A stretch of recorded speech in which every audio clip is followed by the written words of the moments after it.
Good morning and welcome to Health Matters with the Medicine Center Pharmacy. I'm your pharmacist, Paul White. We're very glad you joined us. Before we begin, I'd like to thank our sponsors, Aultman Health Systems, Studio Arts and Glass, and Genier Appraisals and Liquidations. This morning in the studio with me is Brad White, a compounding pharmacist and executive vice president of our pharmacies. Our guest is Chaplain Terry Livengood with Aultman Health Systems.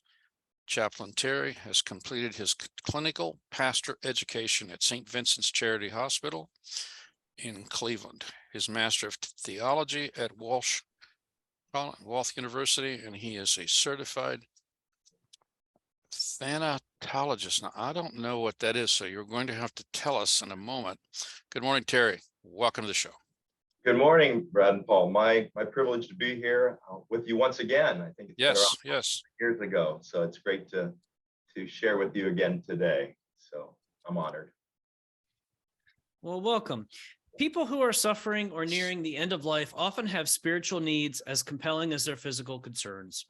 That person might find peace by resolving unsettled issues with friends or family. They might appreciate to find comfort in visits from social workers or counselors.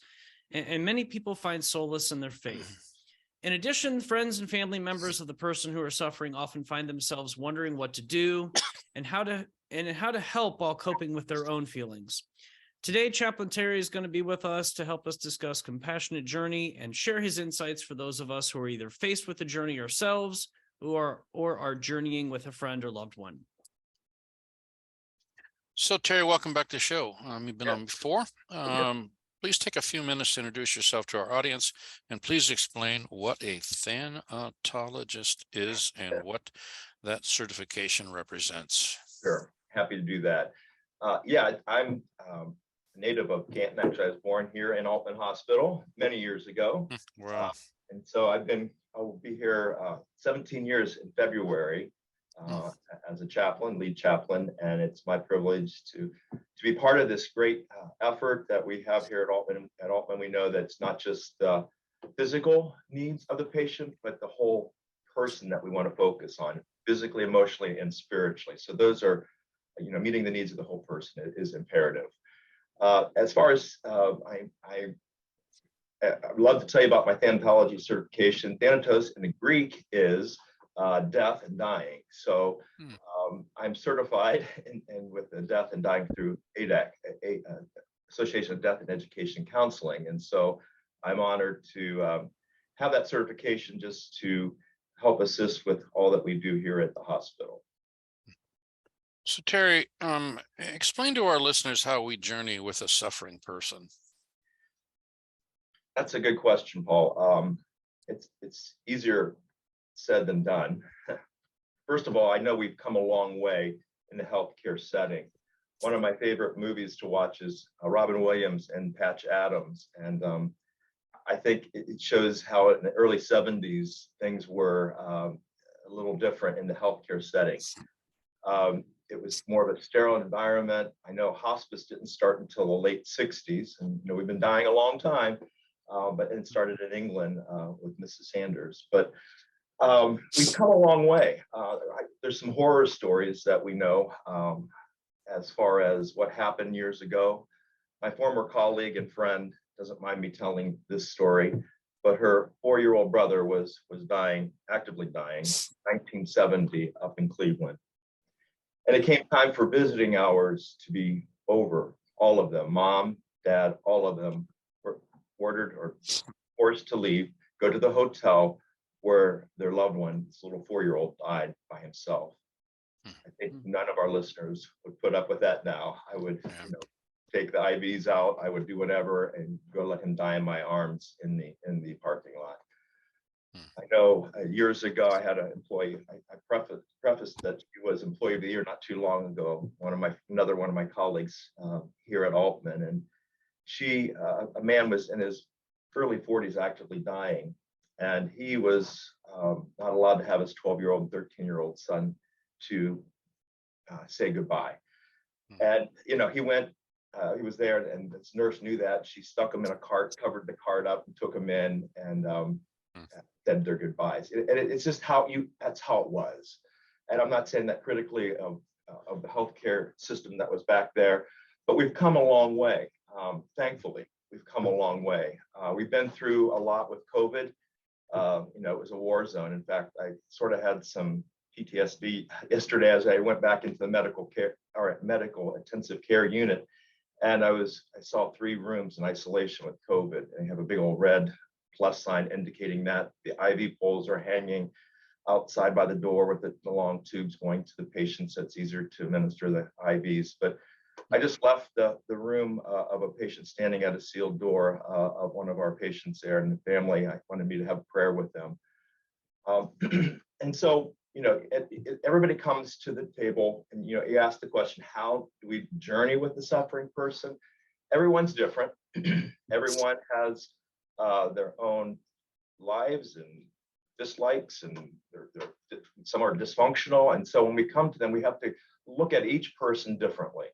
And so we try to be there for them and help them.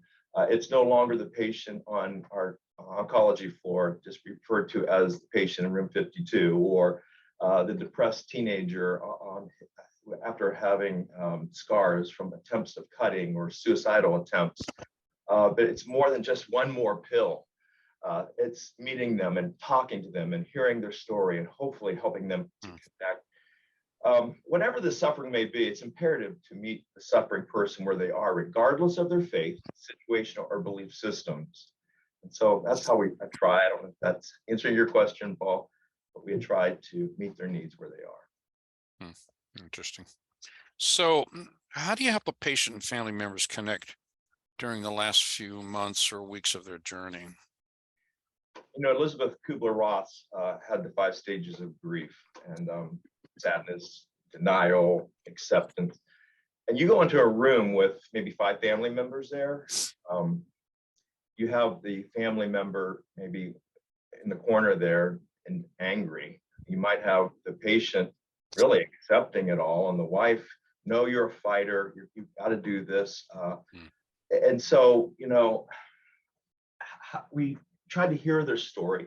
We come to them, and sometimes there's unresolved issues. We just are a listening presence. A lot of times we don't go in there to fix. I think that's imperative, that we try to be present with them, help them whatever they need. I remember we had a patient that loved his dog years ago. That was when Dr. Grossman was here in our palliative care. And I remember he said, bring the dog in.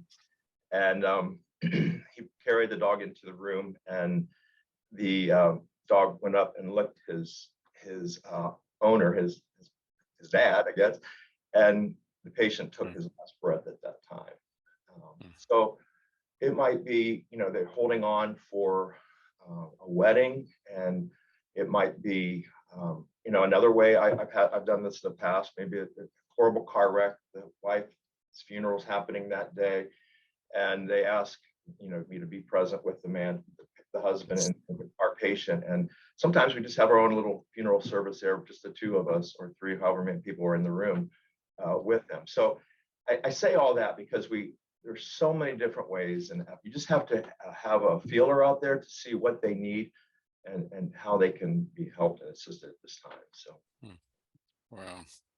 So what can a person do who has a loved one journeying through the last few weeks of their life? That's another good question. What can we do for the family? I know sometimes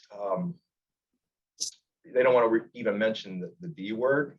It's amazing to me that people are maybe in their 90s, and we don't want to talk about the D word, death. And maybe they're wanting to, share with their family. And then again, back to the different stages of grief. Maybe the wife doesn't want to hear, no, you're not going to die. Another thing is with their faith. We're going to be talking about that, I know, but one of the biggest things I've had through COVID was connecting my heart to my head. In my head, I know that didn't look great, but then you have the family member saying, I need to pray harder. I need to have a miracle here, and I don't want to hear anything else but a miracle. And that's tough on staff sometimes. We don't want to be, is it treatment futile? are we doing it for nothing? And I try to remind the staff, we support not only patients, family members, and area clergy. We help a lot of them as well, but we support our staff. That's been a huge part of what we do in spiritual care. We love that. But maybe the staff might whisper in my ear, please help them. And they're wanting the patient not to suffer versus, the families in there. I don't want anything but prayer and healing. And we want that. So it can be, once again, very diverse with their needs. We also have what we call legacy letters. We've done those in the past. We take these letters, and when the patient, if they're alert enough at the beginning stages of their disease, to some questions, and it's pretty neat. The questions might ask, "What's my greatest accomplishment?" or "What is my greatest regret?" I remember we had Kathleen Shen, or one of our chaplains. It was Hospice Chaplain, a great person and great caring chaplain, and I remember had a 16-year-old patient's son, and I remember her telling me that he was an oops, and he always felt like maybe they teased him about or something, but his mother was dying, and she wrote with Kathleen's help, assisting, this legacy letter, wrote these things, and Kathleen had some beautiful parchment paper, and at the graveside, after the service was over, Kathleen had it rolled up with some beautiful ribbon around it, like she did, or does. And she went and she presented it to the son. And in that letter, it said, "You may have been, you weren't planned, but you were loved." And to me, that's a great asset, some people write letters, some people write cards for their kids' graduations if they're going to die, or maybe it's a wedding they're holding on to, that whole control thing when they're dying too. So I might wait 5 minutes after their son's birthday. I've had that, or wait till everybody goes to the cafeteria to die, or wait till somebody comes in from California, then they're at peace to die. So yeah, it's a lot of interesting things that we can do. Okay, Terry, our first break is here. You're listening to Health Matters with the Medicine Center Pharmacy. Welcome back to Health Matters with the Medicine Center Pharmacy. Friends, winter weather is coming. Just a reminder that we offer free local home delivery. Call your Medicine Center pharmacist and ask about the service. We look forward to helping you stay healthy. So, Terry, can a person effectively listen and communicate with those who are dying? Yeah, it's a challenge, but we live, Paul, in a very noisy world, don't we? We go to the doctor's office, there's music playing, or the home garden show on the TV or whatever. And silence sometimes isn't always the easiest. We can be very uncomfortable. I think we, as a society, we sort of lack when it comes to just being present and not trying to fix. And same way with, I think we can learn so much from the dying patient and not have an agenda. I remember when I worked at Mercy many years ago in their pastoral care before coming to Aultman, I had a patient. I probably was with her about 45 minutes, and it's been how many years? I've been here almost 17 years, so it's been a long time ago, but I still remember it as it was yesterday. And I remember her telling me, I probably said 5 words to her during that time, in that visit, in that 45 minutes or so. And her question was this. She said she was Protestant, and her first husband died. She married a Jewish gentleman, and he died, but she had converted to Judaism. And her question for me was, should I convert back to being a Protestant? Wow. I didn't answer nay or yay. I just listened. And it was interesting because at the end of that conversation, she looked at me, she said, "Thank you. You were so helpful." How was I helpful if I didn't say much? I think sometimes just hearing them and letting them speak, and not try to, once again, I mentioned it earlier, not try to fix the patient. And sometimes it's turning the question around. Sometimes they might slam their hand on their side table, or the wife. I remember many times I'm doing it. Why is God doing this to my husband? The whole, why does bad stuff happen to good people question?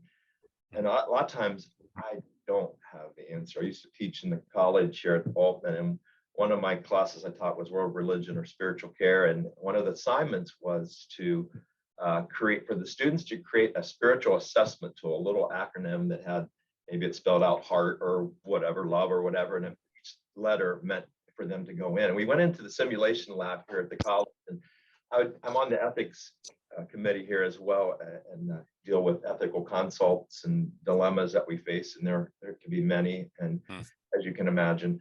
But I would hand them an ethical consult and say, okay, I'm the patient. I jump in the bed. It's a simulation lab. Let's talk. And one of the things I tried to teach them was how to throw the question back at them, not to, they wanted to run down the hallway like we all do. Sometimes, as I was this morning with that one gentleman, I didn't have all the answers, and sometimes inside you're running far, far away, but just hold on and be present, I think is important. There's another story. I'm full of stories here today, but I remember in our old medical intensive care unit, I went to the patient and I heard her story. It's important to know their story. Her 6-year-old son was killed on a 4-wheeler accident the month before, but she had tried taking her life. The whole stigma with suicide, and it's horrible. But, and I remember looking at her, and sometimes with the religious, there are cliches and I am religious, but sometimes we don't know what to do. And so we're just going to say, God knows best, or, well, this patient thought I was going to say that. And I went in, I called her by name, gave her my little spiel. I'm Chaplain Terry. I'm here to help journey with you emotionally and spiritually. How can I help you? Right away. She didn't say a word, actually. This wall went up. It's like, you don't even go there. And I simply said these words to her. I said, called her by name. And I said, I'm not here to preach at you. I'm here to wallow in the mud with you, because your little boy dying last month sucks. I've had patients or family members say, thank you for saying sucks, because it does.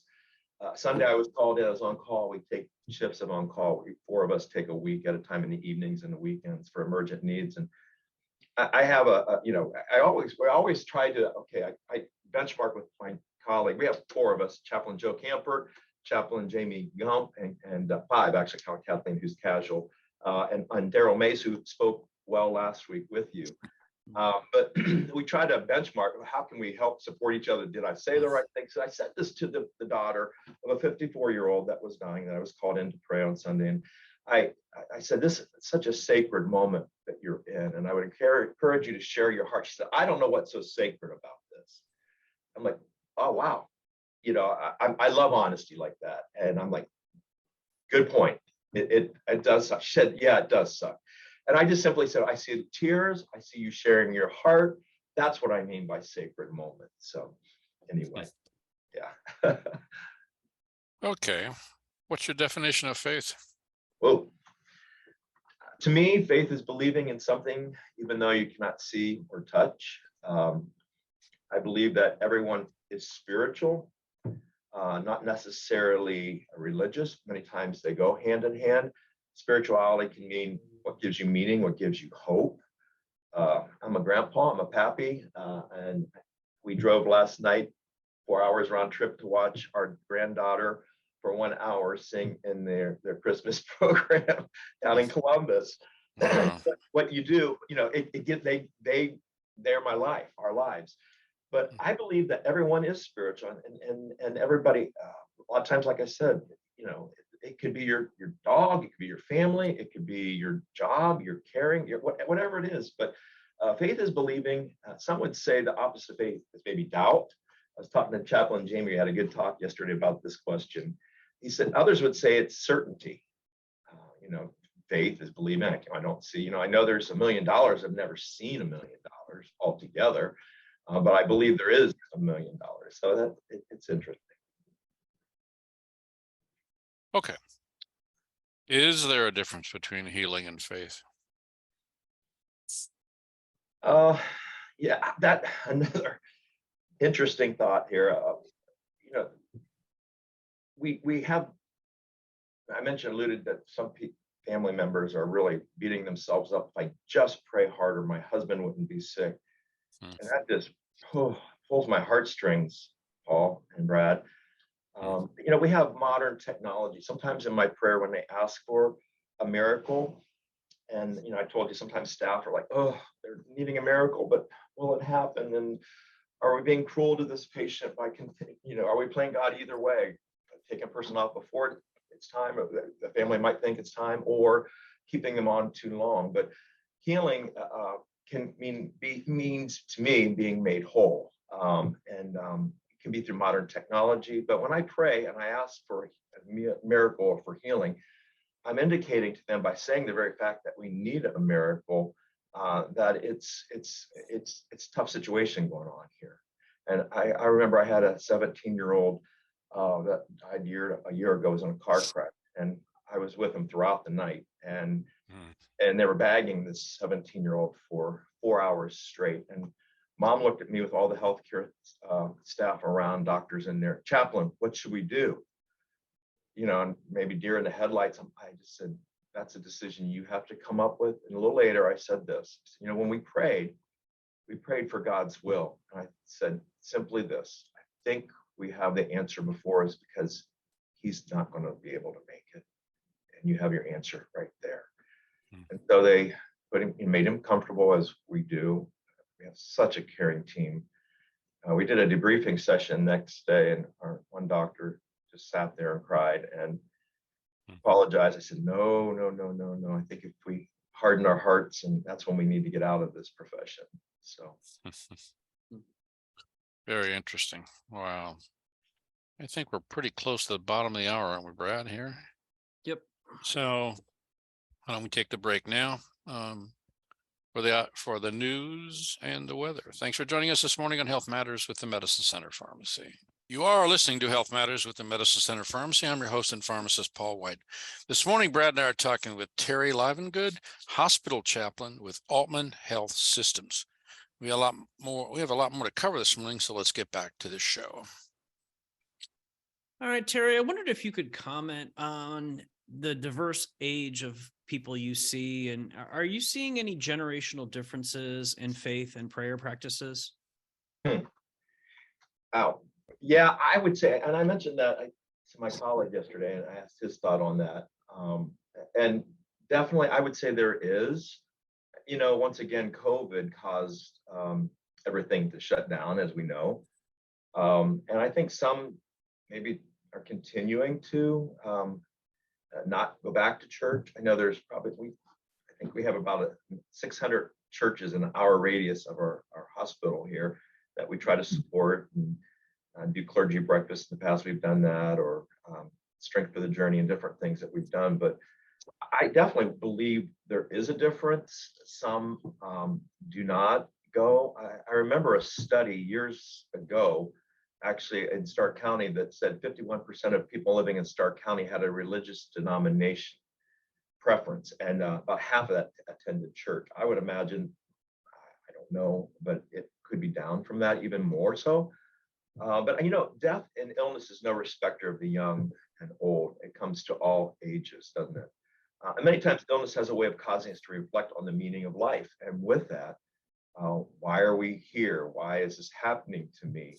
And some may even explore their family's faith traditions, or others explore to go into other religious faith traditions. So, it's interesting. We have, since probably the 60s, in our one of two chapels here at the hospital, we have a tabernacle. And we're the only non-Catholic institute in Youngstown Diocese that has the honor of having this sacred tabernacle in our chapel here.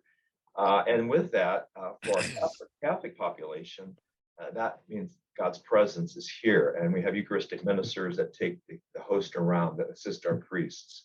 And it's interesting, we have a great team of outside priests that we have come in, and we are volunteers that come in and anoint the patient, or anointing of the sick, used to be called last rites. And so it might be Aunt Mabel, wanting this done, but we also have, for our Muslim population, we recently, in our other chapel over our Bedford building, we made an area with their Quran and a prayer area for them to have services. So young or old, I think everyone, once again, goes back to spirituality, what gives you meaning, what gives you hope, but also looking to God or Allah or their gods, what gives them help and strength to get through that. Can you explain to me what empathetic reflection is? Yeah, that's empathetic reflection. I think it's just caring from your heart. My clinical training that I had at St. Vincent, and Chaplain Jamie just recently came from Huntington Hospital, where he did a year residency program. And I was always told it's like, once we had the art of listening and talking to the patient, it's almost like holding a mirror up to them. And this is what I'm seeing. This is what I'm hearing. It's caring from the heart. It's showing them that I hear you. Once again, not always fixing. And there's some things we just can't make better. But what to me is so cool is, especially those of faith, that we can let them know that there's hope with their faith. This isn't the final chapter in this life. And so it's just important to be able to help them hear that and see that maybe from a third person.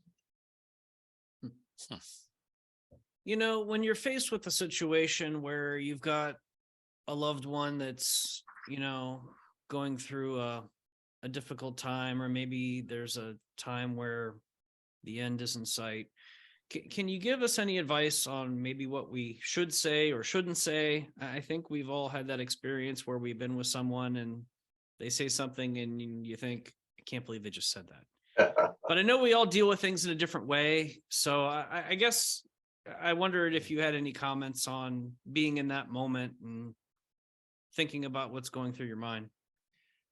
With staff, sometimes they've expressed to me when we've talked, it's been neat trying to support them, as I mentioned, and our administration is doing everything they can to support. And they give me a snack cart to take around.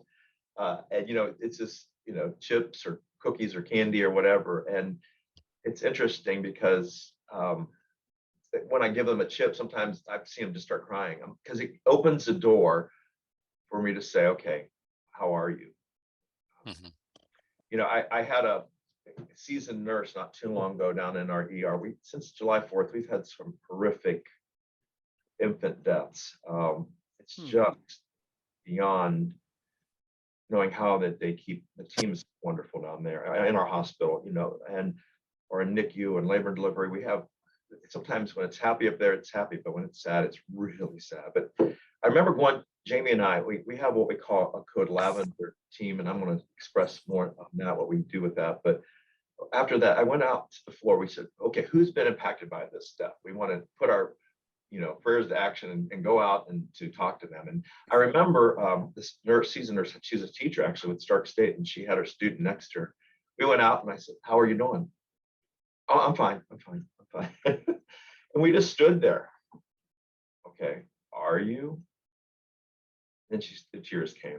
Not that we try to do that, but how are you seriously? And I think it opened the gate for her, instead of saying, no, God knows best. I alluded earlier about the religious cliches that a person can say, don't doubt God. God knows best. God needed an angel. I just want to scream when I hear that sometimes, because what they really need, and I've had it said to me when I've had a family die or a loved one die, well, they're in heaven, but they're not here. My brother was 20 years old. It's like, but he's not here. Is that all you have to give me? I wanted to say, but I think sometimes just saying I'm sorry, I really listen, or putting your words to action. Okay, I'm out here. I'm gonna mow your yard today. I remember, I'll never forget after my brother died in 1985. Our neighbor friend came dressed up as Santa. That first Christmas, the first holidays, they're horrible. Never the same actually. But Olga came and was dressed as Santa. Made my mom and dad smile, me smile.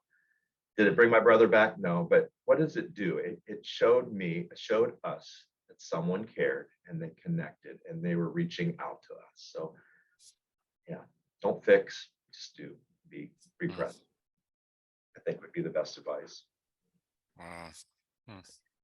Can we do more harm than good when it comes to giving advice and directions? Yeah, probably. I think, I'm reminded of a story of what Beethoven did. Last 20 years of his life, he was deaf, and he wrote his greatest works during that time, by the way, but he had a friend that died, and his loved one was grieving terribly. And he just went into the house, didn't say a word, sat down at their piano and poured his heart into that piano. And that loved one said later, that did more for me than anything else that was done. And so I think we can do more harm than good, but I think sometimes we can be paralyzed. I mentioned about the cart, and some of the nurses, I'm afraid, what should I say? Or what if I do the wrong thing? I have to, before I go in each room, have to say to myself, Livengood, don't mess it up. And if I do, backtrack. Hey, I'm sorry, that was not a good question, was it? Just like the other day when I said sacred moment and had to backpedal a little bit. It's okay. It's all right. So what about are we giving up the fight to live if we talk about death? No, I don't believe that's the case. I not at all, really.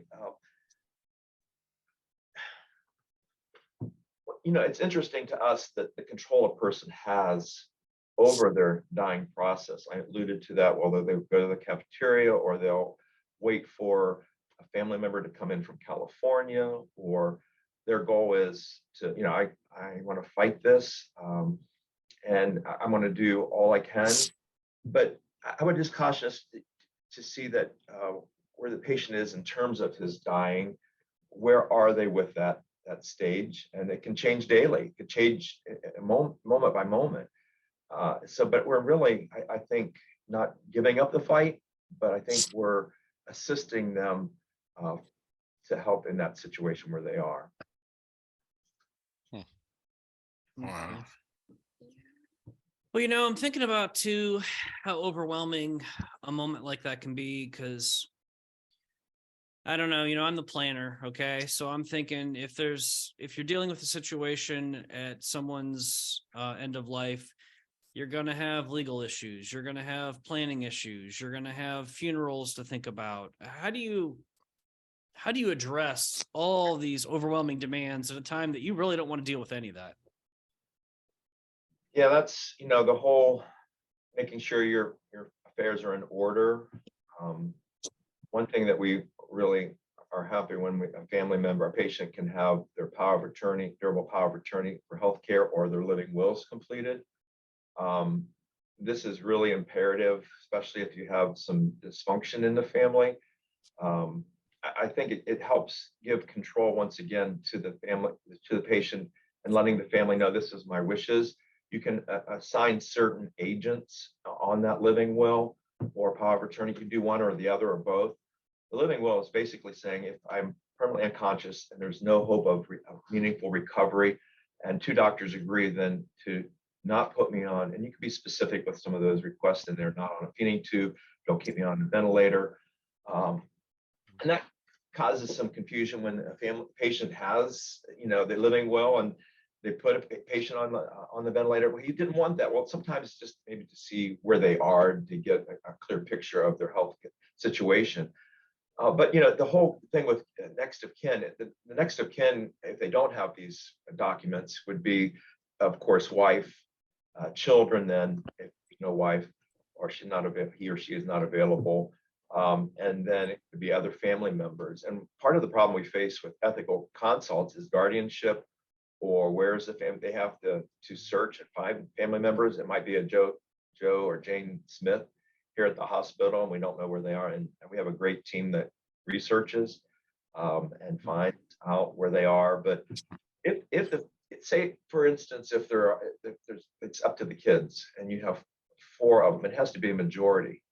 And so, or 5 of them, doesn't matter really. But if you can have a lot of tension, and really it can go to even probate, and if it's a situation where there's no resolve to that issue. So maybe getting your financial needs, make sure you have a will. It's imperative to let your kids know.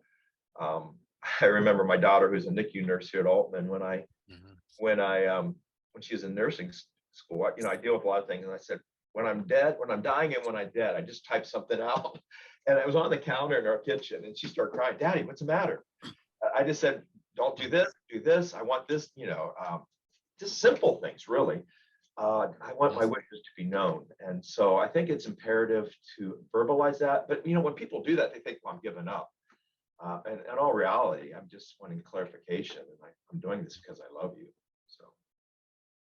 Okay, Terry, our final break is here. You're listening to Health Matters with Medicine Center Pharmacy. Welcome back to Health Matters with the Medicine Center Pharmacy. I'm your pharmacist, Paul White. Thanks for joining us this morning. Let's get back to the last segment of the show. Where are we? We are up to your next question. Ooh, I buried the sheet. Okay. All right. Okay. What resources are available to help with this journey? We have a great team here in Aultman itself. I know we have awesome social workers that help, prepare them for the patient maybe to go home or to go to assisted living or what have you. We have our palliative care hospice team that helps, whether they, as Daryl mentioned last week, the hospice side of things. We have the religious community. They are, find a lot of strength in that. It could even be a network of friends, maybe a card club group or Harley Bikers group, or that really are there to show up. And so that's another. We have our grief services as well, which helps various different groups. Probably about 11 years ago, I think I did help start the men's grief group there. And it continues on with Chaplain Joseph Campert, who does a great work with these men. Some of them stick around for years because, it's men, we all go through it differently. Men can go through it differently, and not stereotyping, but we all have a different way of journeying through that grieving process. So, and preparing, anticipatory grief, preparing for what's around the corner for a future death. So, what advice do you have for situations when the patient is optimistic and the family is struggling with balancing that optimism against the reality of the situation? That's an interesting question. Okay. It's powerful, isn't it? Sometimes what we like to do is we'll go into the room, and the nurse, great caregiver that they are, a lot of times the doctor will say, "Hey, this is going on." We work closely with Dr. Prochi here at the hospital, Dr. Haney, Dr. Marsh with our hospice team. But, we can get a heads up what's going on. When I went down to MI just a little bit ago, the nurse had sort of deer in the headlights situation because some things she didn't know how to handle the situation. And I'm standing there wondering how to handle it. So, but sometimes it's taking the family members away from the family member, the patient that's saying, or even dividing the family a little bit, not, taking them, talking to them one-on-one. They're worried about the kids. They're worried about the grandkids. And so even talking with them and sharing with them. So it comes with a lot of layers, how to be present with them, but hearing them out, once again, just sitting with them and what would be best for the patient, what would be best for mom. And so sometimes maybe they haven't been in mom's life for a while. And so then there's some guilt, or she's all that I have. And so, it's very difficult at times, but we just plug away and try to be what they need and help hear them. Maybe this is kind of a strange question, but what about individuals that you encounter the family that an individual committed suicide?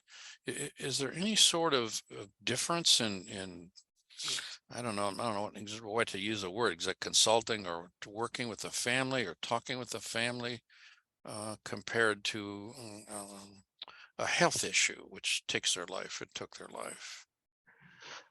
Oh man, there's so much layers to that as well with the grief of that.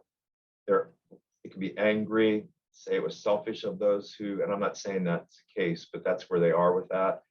We had a shooting incident here 4 or 5 years ago down in our ER, and I was called into a man took his life in our waiting area. It was horrific, Oh, yeah. horrible. And I remember down in the ER, I needed to talk to one of the staff members who was right by him when he did that. And soon they called me into our grief bereavement room in our ER and said, the wife of this patient wants to speak with you. And with that, I went in, I just squatted on the floor by her, and she's sobbing, of course, and I can't believe this happened. And he wasn't a well man. And the question came to me, is he in heaven? That with the religious, sometimes there's that, but I simply say, I'm not the judge, thankfully. And I don't know, where I can't be that judge of that person where they were. And I just simply said he wasn't well. She said, I bought him a Bible, and he was reading it. And I just simply said, God is a loving God. And, I just caution, what to say, what not to say back to that question. We don't know. We don't know what caused that person to go to that. And so there's a lot of stigma with suicide in our society. And I just think, just what would you want? And there's guilt. We recently had someone, an employee, and who died. And there's guilt. There's that feeling of what should I have said, what should I not have said, and could I have been there to help? And so, I remember it's praying with them and loving them, and that's with God. So. Well, kind of tight on time, Terry. Are there any other different ways to measure the journey? I would say, hearing them and fulfilling their wishes. Some might just want to. We had a gentleman at our compassionate care center over at Woodlawn, 12-bed facility, which is phenomenal. About 11 years, I think it's going on 11 years we've had that. And he was a farmer, and he loved his tractors. I think he had some antique tractors. And he went and they brought him his tractor, and he was well enough to go ride outside there in the parking lot or on the ground. Oh my gosh. Yeah, Wow. Fulfilling these wishes, being able to help them. I remember the time I had a call from my boss. She said, I need you down on the lobby right now. There was a gal there holding this big white garment bag. And her mother was actively dying up in our oncology floor. And we need you to marry them. They have their license. I'm like, okay. I say, we do weddings, we do funerals, and I saved them. And I went in and, of course, changed the names. And within a half-hour time, Grandma was in the room giving her granddaughter away with her mom being present. Tears, a staff. Those are the trophies, if you will, that people. I was asked yesterday by a staff member, how do you handle this? What do you do? I said, it's shots in our arms when we can help facilitate what they need. Maybe it's honoring them. We do a walk of honor a lot of times for an organ donation. We're highly involved with that. Work closely with Life Bank, and they do such a wonderful job saving up to 8 people's life with one individual. And I've gone into OR, and when we have a DCD case, which is not brain death, but anyway, went in there and mom's laying over her 21-year-old son from an overdose. She just wanted, in the worst kind of way, wanted some kind of meaningful outcome of his death, his dying. And he was able to donate a kidney. And so, those are the trophies, if you will, or supporting staff when they're crying, or we laugh together. Chaplain Jamie and I, we have some fun too. So you have to see those needs and help where we can. Guess what? We're out of time. I wish we had more time. We've had some great shows this week and last week with Daryl. It was very interesting. So thank you to our guest, Terry Livengood, Hospice Chaplain with Aultman Health Systems, and I'm talking over somebody. We'd like to remind our listeners, if you suspect you have a medical issue, please contact your healthcare provider. Thanks to our sponsors, Aultman Health Systems, Studio Arts and Glass, generous appraisals and liquidations. As always, we thank our listeners for joining us on Health Matters with the Medicine Center Pharmacy. Have a healthy week. See you right here next Friday on News Talk 1480 WHBC. Terry, thank you very much. You're welcome, my friend. Thank you. Very, very interesting. Both you and Daryl. Very interesting. Okay. Thank you. We love it. Thank you, sir. Thank you, Brad. Happy holidays to you. You Take too. care. Yeah.